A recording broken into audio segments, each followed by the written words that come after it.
Okay, folks, the Nintendo Switch 2 Direct was just over a week ago, and things have been changing pretty rapidly. There was a lot of information in the Direct itself, and then a lot of information afterwards in the Ask the Developer interview and Nintendo's press release and other things on their website like that. Let's talk about more of that information that came out after the fact. Like, the prices. Like this year, $450. That's pretty pricey, but, you know, it's within the realm of reasonable what we thought was going to happen. But this $80, that is a pricey video game. There's just a bit much there, friend. Now, say I want to take all of my games from my Nintendo Switch 1 that I have digitally and move them over. I don't have a microSD express card, so what am I going to do? I'm going to have to purchase one of those so that I can move everything over on my computer and then put it onto the Nintendo Switch 2. The thing is, okay, a week ago, 256 gigabytes was the only one available. That was the large 256, and then the one underneath that, what is that, 128? Those were the only two sizes available. This terabyte microSD express card, that didn't exist a week ago. You couldn't purchase that. But now you can. Nintendo Switch 2 coming. It's $150 also. The cheapest one is $150. It looks like most of them $200 maybe for a terabyte microSD card. That's so much money. But here's the deal, okay? Doug Bowser came out. He said, let me explain to you. This game is $80, right? We know. Still pricey. You're gonna love it. So they say they're taking into account a whole lot of things that go into it, like development time, what they think the consumer will get from the game, and that's all going into pricing. And they say that they're doing a variable pricing thing so that not all games are going to be equal, which makes sense. You know, they've got Mario Kart World at $80, but then Donkey Kong Bonanza is at $70. The thing is here, if they're talking about this variable pricing, they need to do it on both ends. So some of these other titles that Nintendo makes, they're going to need to be on that lower end. I'm going to need to see some $50, some $40 games on this Nintendo Switch 2, okay? You can't just say, okay, we're going to be hitting that $70 for all of them, and then some of them are going to be higher, but they're going to be $70 at the base, because that's not okay. We can't be doing that.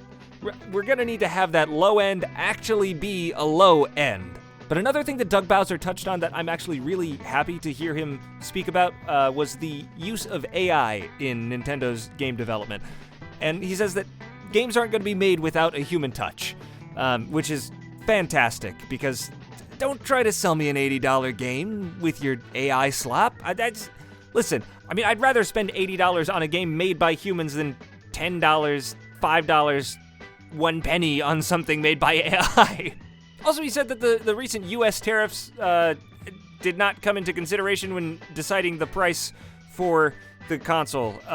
But, you know, there could be changes down the line on what happens with that. As of right now, today, there was a 90-day suspension of the tariffs to all the other countries that the U.S. was putting on. Boy, oh boy, we'll see what happens with that. Okay, let's move on from money.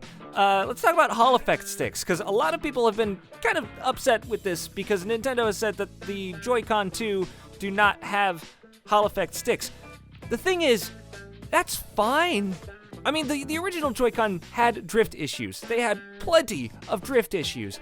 But you can fix that with using a better quality stick. You don't necessarily need to have a Hall effect. And you know, Nintendo is aware of the issue that was on the original Joy-Con, and I think they've taken it into account when designing this new product. Still thinking $90 for the pair of them is going to be pretty pricey. Yeah, we're moving on from money. We're moving on. So it looks like the eShop is not going to have any music again, because they want to be able to have a seamless use and not have music get in the way of, like, videos that you're going to watch for, like, trailers of games and things. Which is fine, you know, it works. It's just sad. Just like a little bit of whimsy when I shop for games, you know? Give me something that doesn't make me feel like I'm just staring into the void, which is what it feels like sometimes. Speaking about things that aren't really changing that much from Nintendo Switch 1 to Nintendo Switch 2, let's talk about the home screens, which, look at these two things. These ones got little round bits and has Super Mario World playable, and this one has square bits. That's about the difference. They got different icons on the bottom because they got different stuff. I don't know what this little green thing is. We'll find out about that later, probably. I don't know, something. Let me customize this part of it. Give me some music, some background, something to be fun, flashy. Let me put a photo on there. You know, something to customize, something to make it mine. Having it be just as blank as the original Nintendo Switch it's just rough, man. It's 8 years later. There's a lot of unfortunate information here. I am still excited to see this console and use it. I just want it to be better. I mean, the 3DS came with 3 pack-in titles, and this one you gotta pay $10 for your tech demo. It's just, you know, I feel like there's some concessions that could be made. Reggie today was tweeting out a clip of an interview where he talked about how he had to fight back to get Wii Sports to be a pack-in title, and I think that's just very telling for the current situation with the Nintendo Switch 2 at the moment.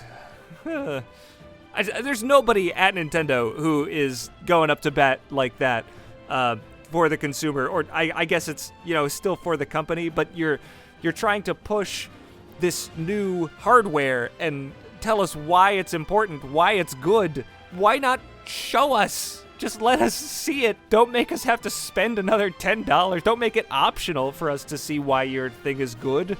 Show us why your thing is good. Anyway, that's just, those are my ramblings for today about it's been a week. A lot of information has come and gone, and it's constantly changing. If you enjoyed hearing me talk for however long this was, go ahead and leave a like, leave a comment. Let me know what you think about the current Nintendo Switch 2 situation, what you hope, what you are excited for. And if you really liked it, you can go ahead and check out some of my other videos. I've got some others where I talk about Nintendo Switch 2 or other video games as well. Anyway, that is it for today. Thanks for stopping by.